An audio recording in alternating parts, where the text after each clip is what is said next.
कभी कभी हमारे रोज़मर्रा के कुछ जुमले बज़ाहिर बहुत आम लगते हैं, लेकिन अपने अंदर बहुत गहरे मायने रखते हैं। आज हम ऐसे ही जुमले का नफ्सियाती तज्जिया करने जा रहे हैं, जो अक्सर हमारे रिश्तों में तनाव पैदा कर देता है। आप हर बात पे इतराज़ क्यों करते हैं? ये जुमला सिर्फ एक शिकायत नहीं है, बल्कि अक्सर ये एक गहरी ज़हनी कैफियत, एक दिफाई रद्द-ए-अमल और रिश्तों में बढ़ते हुए फासले की निशानी होता है। तो आइए ज़रा गहराई में जाकर समझते हैं कि इस एक जुमले के पीछे आखिर क्या नफ्सियात काम कर रही होती है।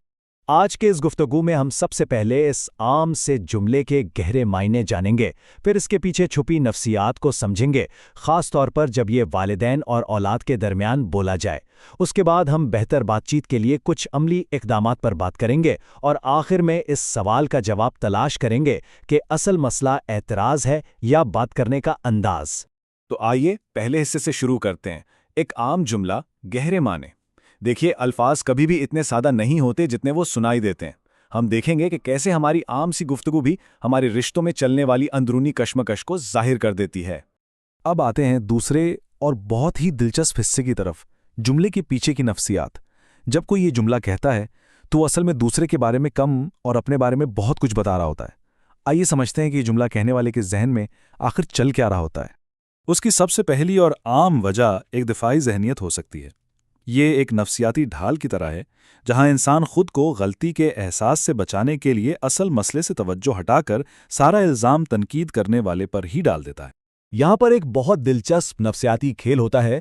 असल सवाल जो बनता था वो ये था कि मुझसे क्या गलती हुई, लेकिन दिफाई ज़हनियत इस सवाल को फौरन बदलकर एक इल्ज़ाम की शक्ल दे देती है। आपको ही हर बात पर एतराज़ क्यों होता है? ये खुद को जिम्मेदारी से बचाने का एक लाशऊरी तरीका है।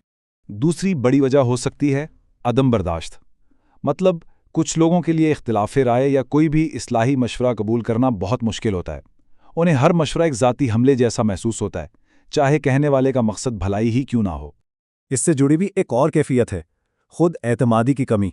जब किसी में खुद एतमादी कम होती है तो वो छोटी से छोटी बात को भी बहुत बड़ी तनकीद समझ लेता है। उसे लगता है कि उसे मुस्तरद किया जा रहा है, जिसकी वजह से वो बात को समझने के बजाय फौरन अपना दिफा करने लगता है।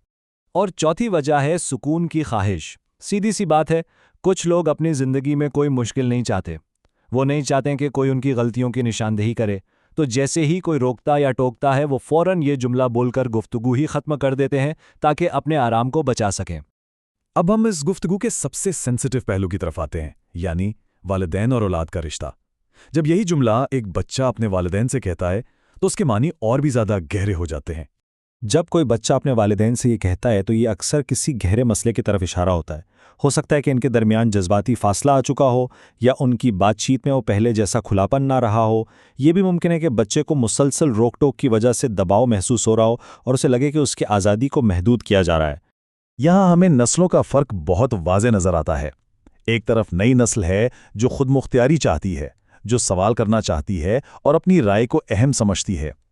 दूसरी तरफ वालिदैन हैं जो अपने तजर्बे की बुनियाद पर रहनुमाई करना चाहते हैं, एहतियात और नज़्म ज़ब्त सिखाना चाहते हैं। और बस यही दो मुख्तलिफ सोचें अक्सर टकराव की वजह बनती हैं। यहाँ ये याद रखना भी बहुत ज़रूरी है कि ये जुमला सिर्फ बच्चे की कैफियत का नहीं, बल्कि कभी कभी वालिदैन की तरबियत का भी अक्स होता है। अगर बचपन में बातचीत के बजाय सिर्फ हुक्म देने का माहौल रहा हो तो बच्चे बड़े होकर रद्द-ए-अमल में ऐसे ही जुमले इस्तेमाल करते हैं। तो अब जब हमने मसले को अच्छी तरह समझ लिया है, तो आइए इसके हल की तरफ बढ़ते हैं। हमारा चौथा हिस्सा है बेहतर मुकालमे की तरफ कदम। यहाँ हम वालिदैन और औलाद दोनों के लिए कुछ अमली मशवरे देखेंगे। वालिदैन के लिए 4 बातें सोचने वाली हैं।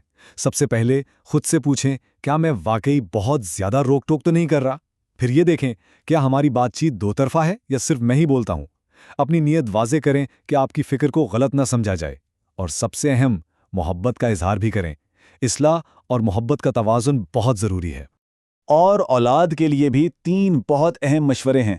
पहला, एहतराम का दामन कभी ना छोड़ें। आपका लहजा शिकायत का नहीं बल्कि वजाहत का होना चाहिए। दूसरा, अपने एहसासात को वाज़े अल्फाज में बयान करें। और तीसरा, सुनने की आदत डालें। याद रखें, वालिदैन की हर बात एतराज़ नहीं होती, कुछ बातें ज़िंदगी भर का तजुर्बा भी होती हैं। अब हम अपनी गुफ्तगू के आखिरी और सबसे अहम नुक्ते की तरफ आते हैं। असल मसला है क्या, एतराज़ या अंदाज़? यहाँ हम इस पूरी बहस का निचोड़ निकालेंगे। دیکھیں، اکثر مسئلہ یہ نہیں ہوتا کہ کیا کہا گیا، بلکہ مسئلہ یہ ہوتا ہے کہ کیسے کہا گیا۔ بات صرف 3 چیزوں کی ہے: بات کرنے کا انداز، صحیح وقت اور درست لہجہ۔ اگر ان 3 چیزوں کو ٹھیک کر لیا جائے تو جو بات اعتراض لگتی ہے وہی رہنمائی بن جاتی ہے۔ آخر میں بس یہ ایک بات ہمیشہ یاد رکھنے کی ہے کہ جہاں بات چیت ختم ہو جاتی ہے وہیں سے فاصلے شروع ہو جاتے ہیں۔ کسی بھی رشتے کو صحت مند رکھنے کے لیے مکالمے کو زندہ رکھنا سب سے ضروری ہے۔ اور آخر میں یہ سوچنے کی بات ہے، اعتراض سے زیادہ اہم یہ ہے کہ اسے سنا کیسے جاتا ہے، اور جواب سے زیادہ اہم یہ ہے کہ اسے دیا کیسے جاتا ہے۔ یہ ہم سب کی ایک مشترکہ ذمہ داری ہے۔